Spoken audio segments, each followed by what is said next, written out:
Om Swastiastu. Perkenalkan, nama saya Imadeo B. Pranata Putra, nomor absen 12, kelas 10 IPS 1.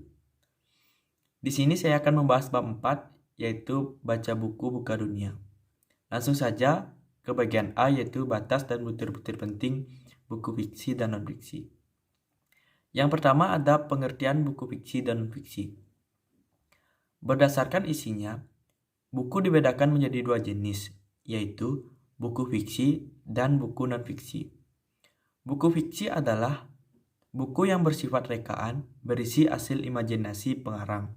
Sementara itu, buku non-fiksi adalah buku yang berisi fakta dan disajikan berdasarkan data ataupun penelitian. Yang kedua ada ciri-ciri buku fiksi dan non-fiksi. Ciri-ciri buku fiksi yang pertama berisi cerita rekaan, dibuat berdasarkan imajinasi seseorang, ditulis dengan bahasa konotatif dan figuratif. Sedangkan ciri-ciri buku non-fiksi yang pertama yaitu berisi informasi atau ilmu pengetahuan, dibuat berdasarkan penelitian atau pengamatan, dan ditulis dengan bahasa lugas. Yang ketiga ada macam buku fiksi dan non-fiksi. Buku fiksi dan non-fiksi memiliki jenis yang dibedakan berdasarkan isi dan bentuknya. Contoh buku fiksi seperti novel, antologi cerpen, antologi puisi, dan naskah drama. Sedangkan contoh buku non-fiksi yaitu seperti biografi, buku pengayaan, dan buku motivasi. Lanjut yang keempat yaitu unsur pembangun buku fiksi. Unsur pembangun buku fiksi memiliki dua bagian, yaitu unsur intrinsik buku fiksi dan unsur ekstrinsik buku fiksi.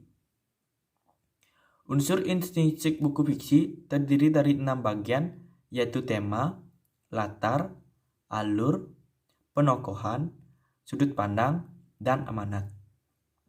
Unsur ekstrinsik buku fiksi. Unsur ekstrinsik adalah unsur pembangun yang berada di luar cerita. Unsur ekstrinsik buku fiksi ada 3, yakni bahasa, latar belakang pengarang, dan nilai-nilai kehidupan. Lanjut yang kelima yaitu unsur pembangun buku non-fiksi. Buku non-fiksi memiliki unsur pembangun berupa bagian, pembuka, isi, dan penutup. Bagian pembuka buku non-fiksi berisi prakata, daftar isi, dan pendahuluan. Bagian isi terdiri dari garis besar pembahasan atau penjelasan materi. Dan bagian penutup terdiri dari simpulan, glosarium, daftar pustaka, dan indeks. Lanjut yang bagian B yaitu ringkasan buku fiksi dan non-fiksi. Yang pertama ada sinopsis buku fiksi.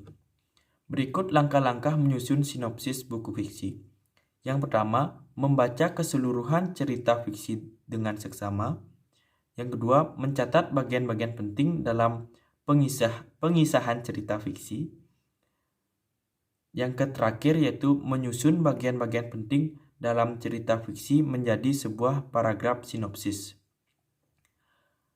Ada pula aturan yang perlu diperhatikan saat membuat sinopsis buku fiksi, seperti membaca buku fiksi keseluruhan secara teliti, memperhatikan gagasan asli pengarang, memastikan isi sinopsis tidak menyimpan dari isi buku, memperhatikan urutan cerita sinopsis, menyajikan sinopsis dengan bahasa yang efektif.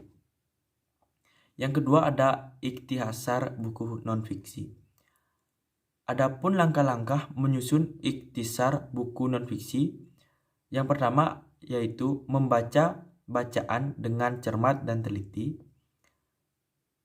menentukan ide pokok atau gagasan pokok seperti paragraf, lalu dicatat sebagai informasi penting. Yang ketiga, menyusun ide-ide pokok tersebut menjadi intisari bacaan dan menyelaraskan dan memperbaiki kalimat-kalimat supaya menjadi paragraf pandu dan layak sebagai ikhtisar bacaan. Lanjut ke bagian C yaitu informasi dalam buku fiksi dan non-fiksi. Yang pertama ada langkah-langkah mencari informasi dalam buku fiksi. Informasi pada buku fiksi dapat ditemukan dengan kata tanya. Kata tanya yang digunakan seperti kata tanya apa, kapan, di mana, mengapa, dan bagaimana. Adapun cara menentukan pokok-pokok isi cerita fiksi sebagai berikut.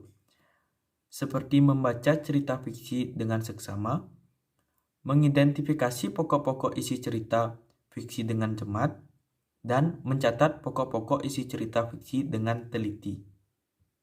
Yang kedua ada langkah-langkah mencari informasi dalam buku non-fiksi. Yang pertama ada membaca buku non-fiksi dengan seksama, mencatat pokok-pokok isi dalam buku non-fiksi yang dibaca, mendata informasi penting dalam buku non-fiksi yang dibaca berdasarkan pokok isi buku yang ditemukan. Selanjutnya yang bagian D yaitu tanggapan buku ilmiah dalam bentuk resensi. Yang pertama ada pengertian resensi. Resensi berasal dari bahasa Latin revidere atau recensere yang berarti melihat kembali atau menilai. Tujuan penulisan resensi adalah memberikan penilaian, mengungkap kembali isi buku, dan membahas dan mengkritik buku. Yang kedua ada struktur resensi.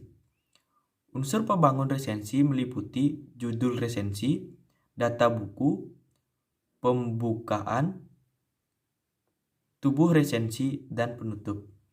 Yang ketiga ada langkah-langkah menyusun resensi.